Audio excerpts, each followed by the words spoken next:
Hey everyone! Today we are going to learn about this gemstone and then we're going to cut it into a shiny. Okay?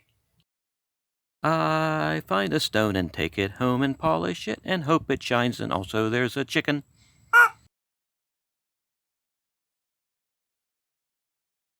Hi everyone, this is Clayton, and like I said, today we're going to take this gemstone, we're going to find out what it is, and we're going to cut it into a cabochon. And this is actually going to be the first video in our educational series. And I'm not sure how much education is going to be in it, but you know, it's Heraldofratzz is sort of in charge of this, so God knows what it's going to be like. So, I proudly present to you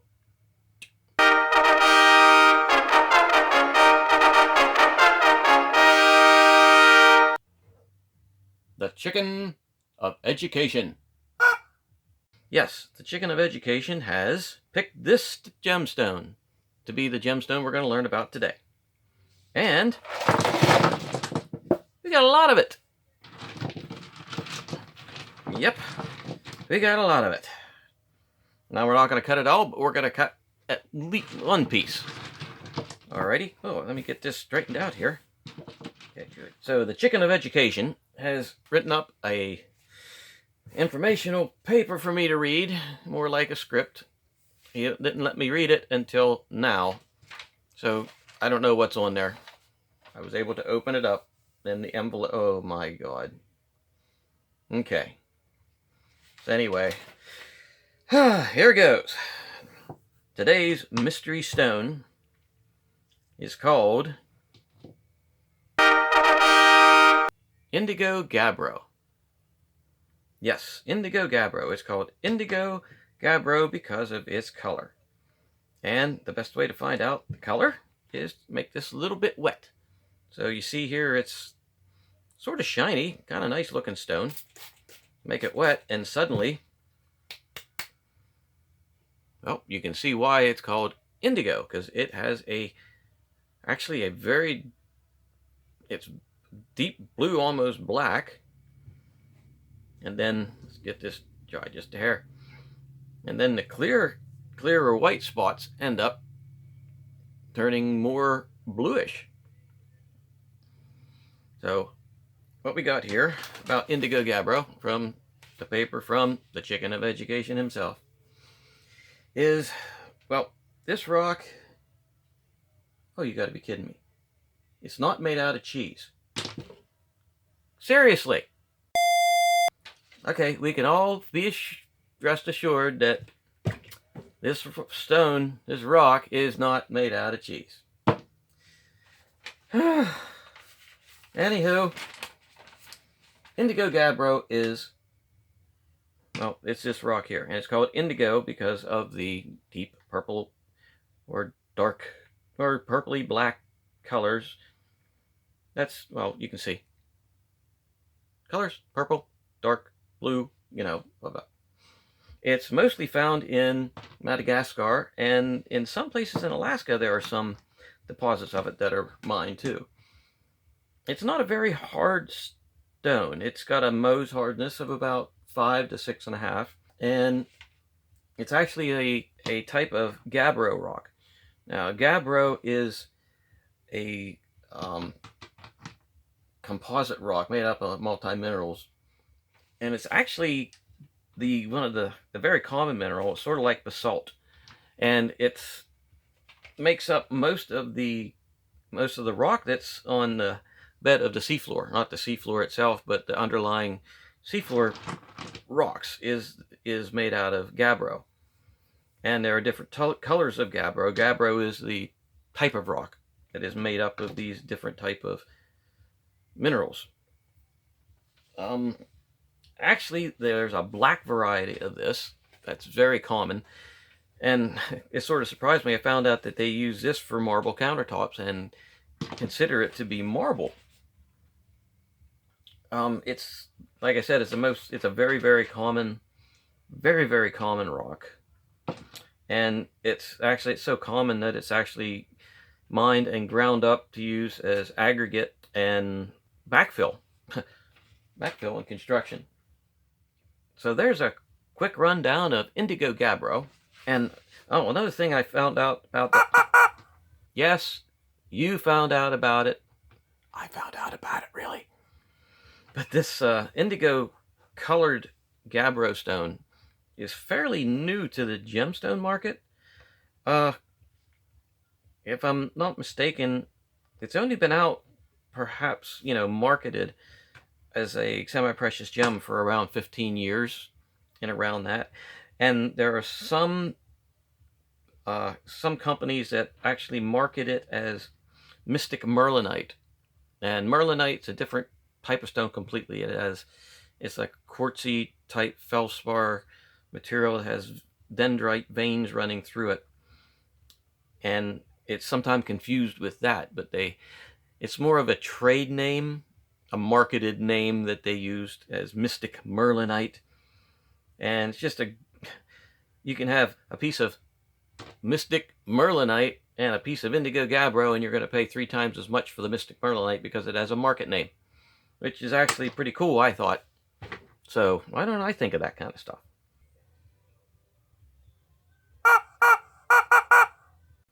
But anyway, we can thank the Chicken of Ecucation for this nice information on Indigo Gabbro. And this is our stone that we are going to cut. Now, what I'm going to do here... Yes, thank you very much. Where was I? Oh, what I'm going to do is I'm going to pick a stone out of here. And I'd like to make some slices through the stone this way, if possible, because I don't want to just... I mean, a lot of these stones are very odd shaped. Like this one I could make a nice pendant out of that. Or even this side. But actually I want to see if I can make some smaller cabs out of it. So I'm going to find one that I can possibly like slice through long ways to get several different cabs out of. That would make some nice oval shapes. So with this one, so with that, there's a lot of decent rocks here. This is the part I hate when I actually have a bunch of stones. How I figure I want to do them that's the hardest part. Ugh. I think I'll go with this one. Let's see. Actually, it looks like it has some smaller hunks of light blue in there, so yeah, I might be able to make smaller stones out of that and still get the effect of the composite material. So that's what we're going to do. This is the one we're going to take. I'm going to cut slabs out of this. Oh, let me put this away first, and then we'll continue. Alrighty, so here's our piece of indigo gabbro that we're going to cut. So where's the blue pointy stick of destiny?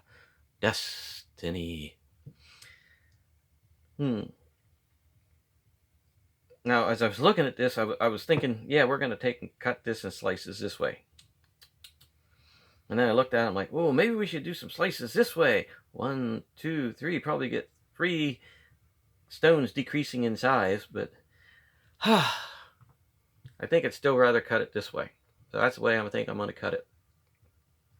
And as you can see, let's get a nice close-up of this here stone. It's actually very, very pretty. It's one of my favoriteest stones that I have come across. This is an amethyst. But just the color play in this is just fabulous as far as I'm concerned. You've got the deep blues. It's starting to dry out, so you can't see that too much. Wet that up a little bit. We got the deeper blues. We have the lighter blues. It's just a whole mix-up of prettiness. So, I think the next thing I'm going to do is take this over onto the saw. Like I said, I'm going to cut this slice, slice, slice, slice, slice. However many that I can get a decent amount of thick slices out of. I don't want them to be too thick. Maybe about that thick at the most. Well, maybe about as thick as this. Because any thinner, it could be too fragile. Any thicker, it's sort of wasting stone. So I'm going to give them maybe about a little over 1/8 of an inch. So I'm going to take this over onto the noisy saw and cut it, and I shall be right back. Don't go away. Okay, I am back, and I was able to cut that into, well, 4 fairly nice slabs. I cut off a piece from the end, which I'm sure I can get a little one out of when I get these centered on the camera. Okay, where was I? Okay, I got this little one, which I'm sure I can get something out of. I got these 4 decent slabs. My saw is not the best, but it still works pretty good. This one I got a little wonky on. That's not going to be too bad. These I got fairly even. And I believe these are going to, well, they're all going to make nice cabs. And then I had this one that was left over at the end. I was just getting too soaking wet to want to finish cutting this one out, because I have a lot of water in that saw, and it's just like getting a shower. So let me set these 2 pieces here out of the way into the outside area of destiny. And we'll take a look at which one of these we want to dop and cut. So here's that one that's a little bit on the wonky side. I'm not going to do that one. So I've got these 3, which are fairly uniform shape. And which one looks the best of the best? I'm sort of leaning towards this one, because we got a lot of small, subtle... I don't know. Okay, let's do this. How about this is the one that we cut? We got the big section of color right there. Let me wet this up just a bit. Okay, we've got this side, which has actually... This also has some gold sparkly things in it. So we have this side with a bigger white piece, or multiple white pieces. But who knows how deep these are going to go. They may all cut out. So actually I'm thinking, let's do this side, because there's some gold specks. I see more gold in, I don't know. We'll flip it, and whichever side comes up, that's the side that gets cut. Okay. Ta-da! This is the side we're cutting. Alrighty. So the next thing is going to be to dop it. So let me get the dop stick equipment of destiny out, and we'll dop this stone. Be right back. Hold on a second. I'm not dopping this thing right now. I've got a slab. I can, be more precise with it. It's been so long since I cut a slab, sort of forgot how you do it. So what I can do is use this critter and dun-da-da-da, the copper pointy thing of destiny. So what I'm going to do is I'm going to make a circle on there. And then I have something to go by. So let me see. Yeah, that's about right. Yep. Okay, I can use copper or aluminum. And look at that. That marks it. And then it doesn't come off in the wet, but it marks it, and now I have something to go by. So now I can take this over in the wheel and rough form it, and then we're going to dop it. Okay, I shall be right back. Don't go away. Alrighty, I'm back, and we are all pre-formed up. Let me move this stuff here. I'm getting a big conglomeration of gunk everywhere here. Okay, you can see we've got this into a nice semicircle, almost perfect circle. You can see there's still some of the copper marking on there. And that's what's nice about a slab. You can mark it into whatever shape you want to do, and then just woohoo, go for it. So the next thing is to dop it. Yep, this is the time we dop the baby. So we get the dopping stuff of destiny out. And oop, I'm running out of alcohol. Oop, I need a dop stick. More precisely, I need a dop stick with some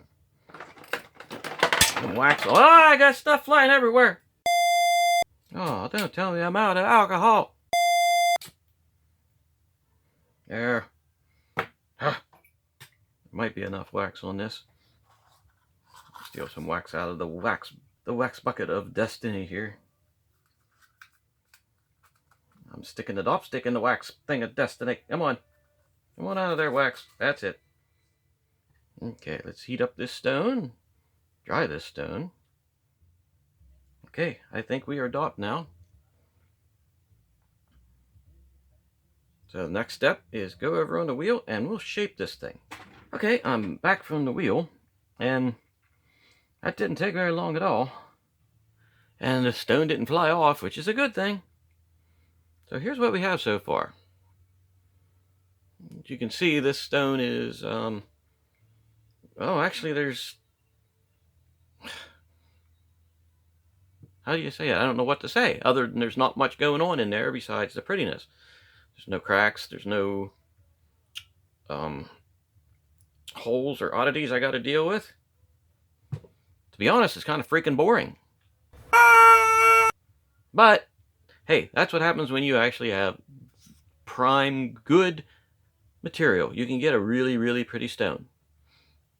So, and being a cab, or being a cab off of a slab, you know, half the work is done when you start. So let's see. Is this thing focusing? Now it's focusing. Sorry about that, the focus was off earlier. Okay, here's what we got. If you'll notice, this Indigo Gabbro has gold flecks in it. Difficult to see on the camera. Might be able to get them to shine out. And it's actually really pretty stone. It's one of my favorites. So the next thing is the 500 grit, and we will start the polishing on this baby. Let me grab that. We can just start right in on that.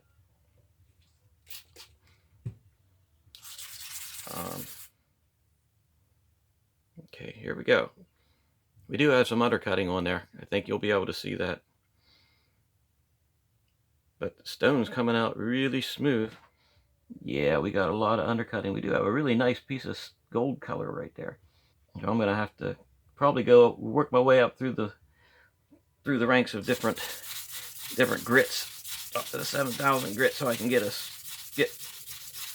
so I can mitigate that undercut.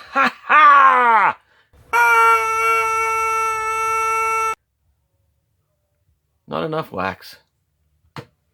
Let me redop it. Alrighty. I got wax. I got the dop stick. I got the dopping equipment of destiny. And the alcohol lamp. So let's fix this. Let us fix this and not melt my phone. Aha!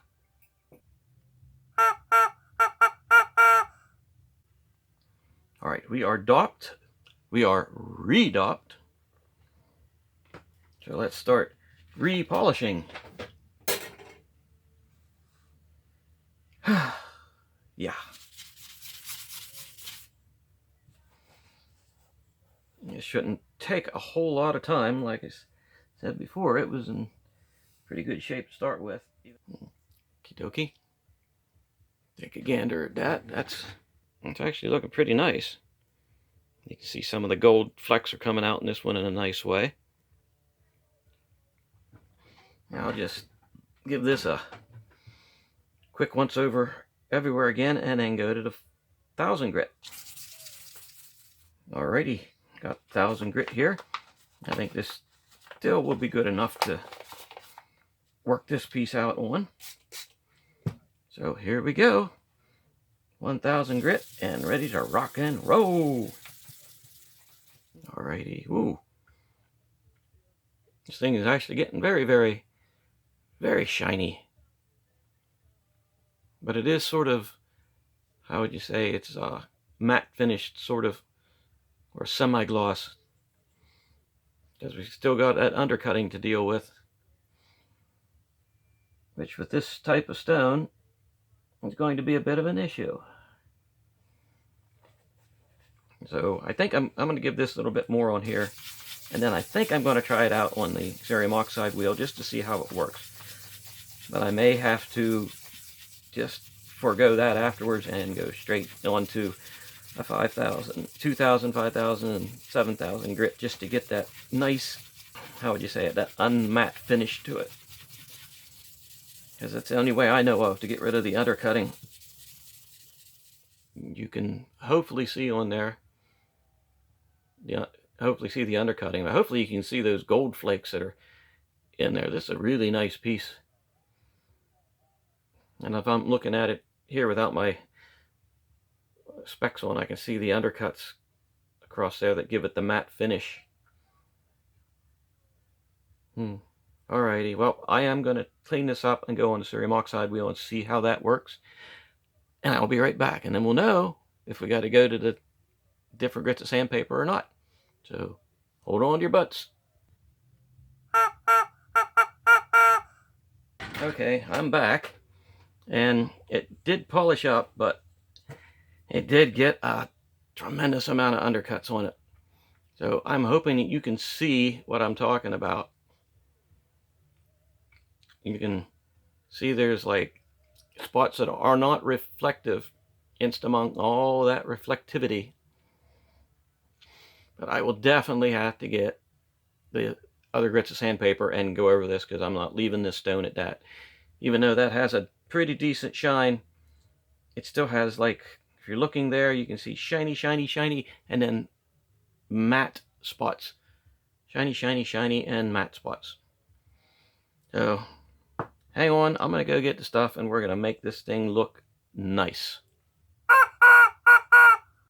Okay, I'm back, and like I just had on there, I took this thing, well, I didn't like it at all. I didn't like the way it turned out. There was too much undercuts. It was just horrible. And I knew better. But I found out another thing that I did not know. Anyway, I took this back onto the wheel, started from scratch, redid the entire thing, and then went out. Well, didn't go out. Then I went up 500 grit, 1,000 grit, 2,000 grit, 5,000 grit, up to 7,000 grit. Then hit it slightly with cerium oxide by hand on a leather pad.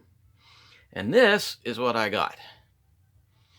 As you can see, there are still undercuts, but it is not half as bad as it was before.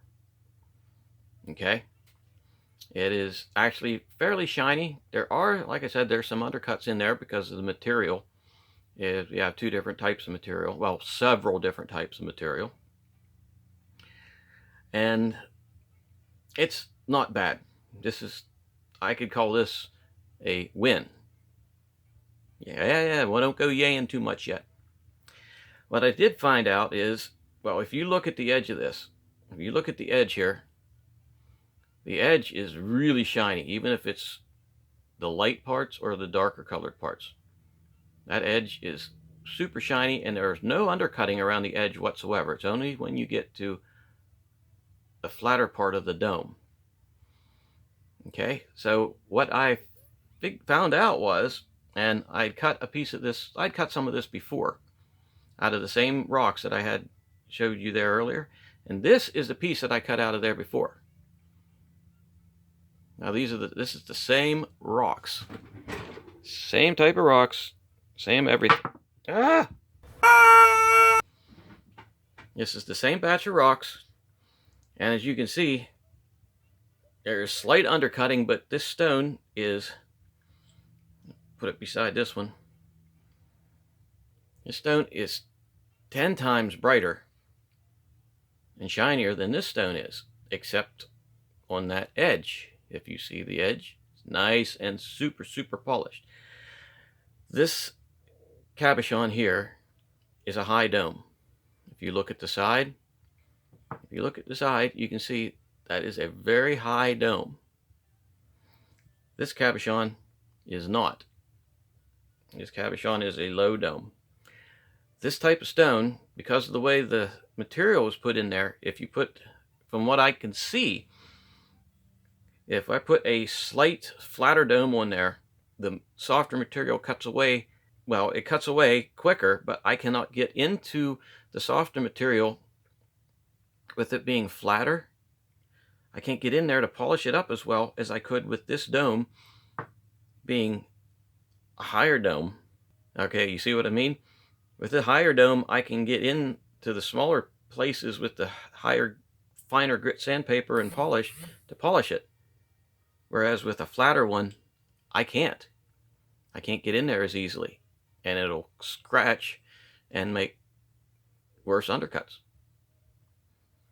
So, from now on, when I do this Indigo Gabbro, I'm going to have to make it on a high dome.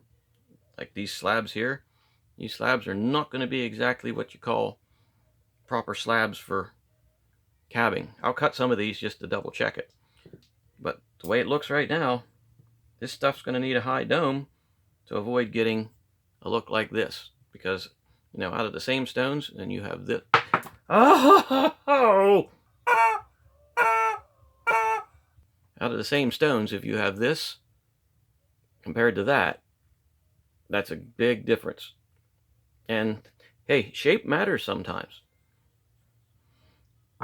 But there we go. That is Indigo Gabbro. If you like the video, you know, hit that button down there, subscribe, give us a like, and I'll be back. Yes, and the Chicken of Ecucation will be back too with more videos. So thanks for spending some time with me, and have a good evening.